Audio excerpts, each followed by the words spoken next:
మా latest videos కోసం మా ఈ తెలుగు న్యూస్ ఛానల్ సబ్స్క్రైబ్ చేసి గంట సింబల్ యాక్టివేట్ చేసుకోండి. ఈరోజే శరన్నవరాత్రులలో 9వ రోజు మహర్నవమి. శ్రీ మహిషాసుర మర్దిని శ్రీ రాజరాజేశ్వరి అలంకరణ. ఈరోజు ఏం చేసినా చేయకపోయినా రాత్రి 12 లోపు ఈ వీడియో చూస్తే చాలు, ఈ కథలు వింటే చాలు, 5 నిమిషాలలో రాజయోగం పడుతుంది. జన్మ జన్మల పాపాలు పోయి కోటి జన్మల పుణ్యం వస్తుంది. జాతకంలోని దోషాలన్నీ పోతాయి. అమ్మవారి అనుగ్రహంతో కటిక దరిద్రుడైనా సరే రాజ్యమేలుతాడు. సకల ఐశ్వర్యాలు సిద్ధిస్తాయి. ఇక మీ ఇంట్లో అన్ని శుభాలే జరుగుతాయి. మానవ వంశానికి మూలపురుషుడైన ధనువుకు రంభుడు కరంబుడు అని 2 కుమారులు. వీరిద్దరూ పుట్టుకతో దానవులైన గుణంలో ప్రవర్తనలో చాలా మంచివాళ్ళు అని విశ్వవిఖ్యాతి గడించారు. వీరిద్దరికీ ఉన్న ఒకే ఒక్క లోపం సంతానం లేకపోవటం. ఆ లోపం సరిదిద్దుకోవాలని వారిద్దరూ తపస్సు చేయాలని సంకల్పించారు. కరంబుడు పంచనదం అను మడుగులో దిగి ఒంటి కాలి మీద తీవ్ర తపస్సు ప్రారంభించాడు. రంభుడు దానికి దగ్గరలోనున్న ఒక సాల వృక్షాన్ని ఎక్కి నిష్ఠతో అగ్నిదేవుణ్ణి గూర్చి తపస్సు ప్రారంభించాడు. కాలంతో పాటు వారి ఇరువురి తపస్సు కూడా వేగంగా సాగుతోంది. వారి తీవ్ర తపస్సు ఇంద్రుణ్ణి భయభ్రాంతులకు గురి చేసింది. తన పదవికి పోటీ వస్తారేమో అని ఇంద్రుడు మొసలి రూపం ధరించి కరంబుడి పాదాలు పట్టుకొని నీళ్ళల్లోకి లాగి సంహరించాడు ఇంద్రుడు. అది తెలిసి రంభుడు తీవ్ర వేదనకు గురి అయ్యాడు. ఇంద్రుణ్ణి చంపేయాలనిపించింది. కానీ తపదీక్షలో ఉన్నాడు కాబట్టి కోపానికి గురి కాకూడదు అనే ధర్మానికి కట్టుబడి శాంత చిత్తుడై ఆలోచించి తన తలను ఖండించుకుని అగ్నికి ఆహుతి చెయ్యాలని నిర్ణయించుకుని ఎడమ చేతితో తన జుట్టు పట్టుకుని కుడి చేత్తో తలను ఖండించుకోబోయాడు. మరుక్షణంలో అగ్నిదేవుడు ప్రత్యక్షమై, రంభాసుర, ఏమిటి నీరాలోచన కార్యం? నీవు ప్రాణత్యాగం చేసినంత మాత్రాన మరణించిన నీ తమ్ముడు తిరిగి బ్రతికి వస్తాడనుకుంటున్నావా? ఈ ప్రయత్నం మానుకో అన్నాడు. అగ్నిదేవ, అసువులు బాసిన నా తమ్ముడు అమరుడు కాడని నాకు తెలుసు. సంతానం కోసమే కానీ ఇంద్ర పదవిని ఆశించి మేము తపస్సు చేయలేదు. ఈ సత్యం తెలిసి కూడా మహేంద్రుడు నిష్కారణంగా నా తమ్ముణ్ణి చంపి ఆ దానవ జాతికి తీరని మహా అపరాధం చేశాడు. అందుకు ప్రతీకారంగా సర్వ ప్రాణి గణాలకు అజేయుడు, కామరూపుడు, మహాపరక్రమవంతుడు, సకల లోక వందితుడు, త్రిలోక విజేత అయిన పుత్రుణ్ణి నాకు వరంగా అనుగ్రహించు అని కోరుకున్నాడు రంభాసురుడు. రంభాసుర, నీ మనసు ఏ కామిని మీద కామవశీభూతమవుతుందో ఆమె గర్భాన్న నీవు కోరుకున్న పుత్రుడు జన్మిస్తాడు అని వరమిచ్చి అదృశ్యమయ్యాడు అగ్నిదేవుడు. రంభాసురుడు తన ఇంటికి తిరిగి వస్తూ మార్గమధ్యంలో యక్ష విహార భూమి అయిన ఒక అందమైన ప్రదేశాన్ని చూశాడు. అక్కడ ఒక గేదె కామార్తి అయి విహరిస్తోంది. దాన్ని చూడగానే రంభుని మనసు చలించి దానితో సంగమించాడు. తత్ఫలితంగా ఆ గేదె గర్భవతి అయ్యింది. రంభుడు సంతోషించి ఆ గేదెను తన పాతాళ నగరానికి పట్టపురాణిని చేసి దాన్ని రక్షణార్థం దున్నపోతులను కాపలా ఉంచాడు.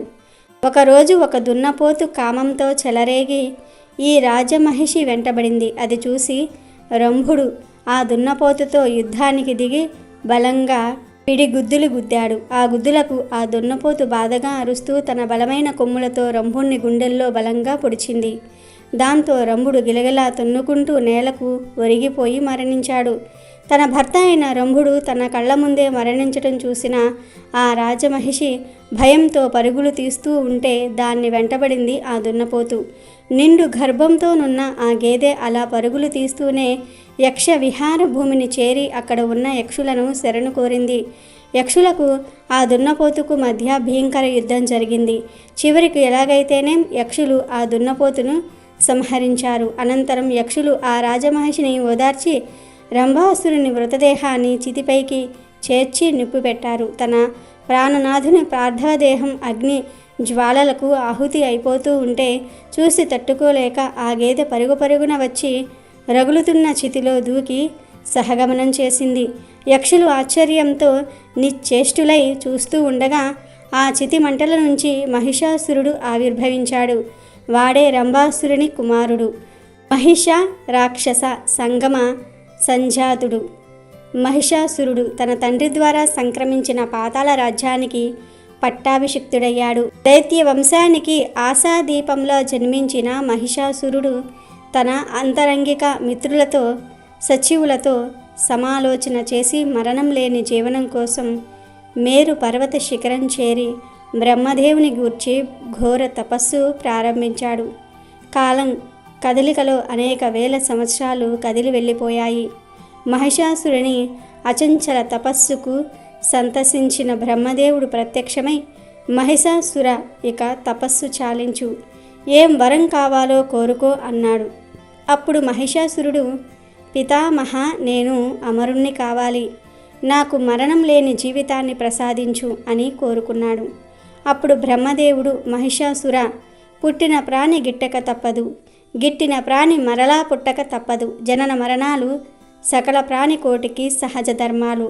మహాసముద్రాలకు మహాపర్వతాలకు కూడా ఏదో ఒక సమయంలో వినాశనం తప్పదు. ప్రకృతి విరుద్ధమైన నీ కోరిక తీర్చుట అసంభవం. కనుక నీ మరణానికి మృత్యువుకు ఒక మార్గం విడిచిపెట్టి మరే వరమైనా కోరుకో అన్నాడు. అప్పుడు మహిషాసురుడు, విధాత, అల్పమైన కోరికలకు ఈ మహిషాసురుడు ఆశపడడు. సరే, ఆడది నా దృష్టిలో అబల, ఆమె వల్ల నాకే ప్రమాదము రాదు, కనుక పురుషుడి చేతిలో నాకు మరణం రాకుండా వరం అనుగ్రహించు అని కోరాడు. బ్రహ్మదేవుడు ఆ వరాన్ని మహిషాసురుడికి అనుగ్రహించి అంతర్ధానమయ్యాడు. మహిషాసురుడు సంబరపడుతూ తన రాజధానికి చేరుకున్నాడు. కొంతకాలానికి ఆ రాక్షసుడికి ఒక దుష్టమైన ఆలోచన వచ్చింది.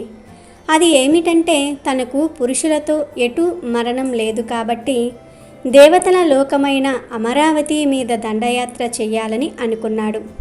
వెంటనే సైనికులారా, విజయకాంక్షతో పయనమవ్వండి, ఆ స్వర్గలోకాన్ని తుదుముట్టుదాం అంటూ ఇంద్రలోకంపై దండెత్తాడు. ఈ విషయం తెలుసుకున్న ఇంద్రుడు చాలా కోపంతో తన సైనికులను కూడా యుద్ధానికి సమాయత్తం చేసి రణరంగానికి పయనమయ్యాడు. చాలాసార్లు చాలామంది రాక్షసులు ఇంద్రలోకంపై దండెత్తినప్పటికీ విజయం సాధించలేకపోయారు. కానీ ఈసారి ఆ భయంకరమైన యుద్ధంలో ఇంద్రుడు మహిషాసురుని చేతిలో పరాజయ పాలై ఇంద్రలోకాన్ని విడిచిపోయాడు. ఇక ఇంద్రలోకాన్ని అధిష్ఠించిన మహిషాసురుడు విజయ గర్వంతో ఇంకా చెలరేగపోయసాగాడు. భూలోకంలో దేవాలయాల్లో దేవతల విగ్రహాలన్నిటినీ కూడా తొలగించి ఆ స్థానంలో తన విగ్రహారాధన జరగాలని, ఎవ్వరు యజ్ఞయాగాదులు చేయరాదని, అందరూ తననే స్తుతించాలని ఆజ్ఞాపించాడు. అలా చేయని వారిని నానా అగచాట్లు పెట్టడం ప్రారంభించాడు. మహిషాసురుని విపరీత కృత్యాలకు వేగలేని ఋషులు, మునులు, దేవతలు కలిసి ఆ బాధల నుంచి విముక్తి పొందడానికి కైలాసానికేగి కైలాస నాథుడైనటువంటి ఆ బోలా శంకరుడికి మహిషాసురుడి అకృత్యాలు వివరించారు. అప్పుడు బోలా శంకరుడు తన దివ్య దృష్టితో మహిషాసురుడి శక్తిని పరీక్షించి, మహిషాసురుడు బ్రహ్మదేవునితో వరం పొందటం వలన మరియు సహజంగానే అతను శక్తివంతుడవ్వటం వలన మహిషాసురుడిని తుద ముట్టించడానికి త్రిమూర్తుల అందరి శక్తి అవసరమని గ్రహించాడు.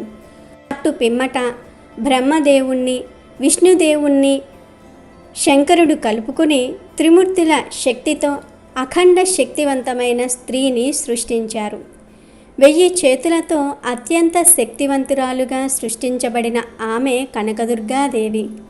శంకరుడు ఆయన శక్తితో మరో త్రిశూలం సృష్టించి ఆమెకు ప్రసాదించగా, విష్ణు భగవానుడు తన విష్ణు చక్రాన్ని, ఇంద్రుడు తన వజ్రాయుధాన్ని, మిగతా దేవతలు వారి వారి ఆయుధాలను కనకదుర్గాదేవికి ఇవ్వగా, సర్వశక్తివంతమైన కనకదుర్గాదేవి ఉగ్రరూపురాలై గర్జించే సింహాన్నే తన వాహనముగా చేసుకొని రణరంగానికి పయనమయ్యింది. ఆ భీంకరమైన పోరులో మహిషాసురుడు దున్నపోతు రూపం దాల్చి కనకదుర్గాదేవిపై దండెత్తగా, ఆమె ఉగ్రరూపం దాల్చి మహిషాసురుడి శిరస్సు ఛేదించి లోకానికి ప్రశాంతత ప్రసాదించింది. మహిషాసురుడిని సంహరించటం వలన ఆ కనకదుర్గాదేవిని అందరూ కూడా మహిషాసుర మర్దిని అని స్తుతిస్తారు. కాబట్టి ఈరోజు రాత్రి 12 లోపు ఈ వీడియో చూస్తే చాలు, ఈ కథలు వింటే చాలు. 5 నిమిషాల్లో రాజయోగం పడుతుంది. జన్మ జన్మల పాపాలు పోయి కోటి జన్మల పుణ్యం వస్తుంది. జాతకంలోని దోషాలన్నీ పోతాయి. అమ్మవారి అనుగ్రహంతో కట్టిక దరిద్రుడైనా సరే రాజ్యం వెళుతాడు. సకల ఐశ్వర్యాలు సిద్ధిస్తాయి. ఇక మీ ఇంట్లో అన్ని శుభాలే జరుగుతాయి. అమెజాన్లో బెస్ట్ డిస్కౌంట్స్ కోసం వీడియో డిస్క్రిప్షన్లో లింకు ఉంది, చూడండి. అలాగే మా టెలిగ్రామ్ ఛానల్ సబ్స్క్రైబ్ చేసుకోండి.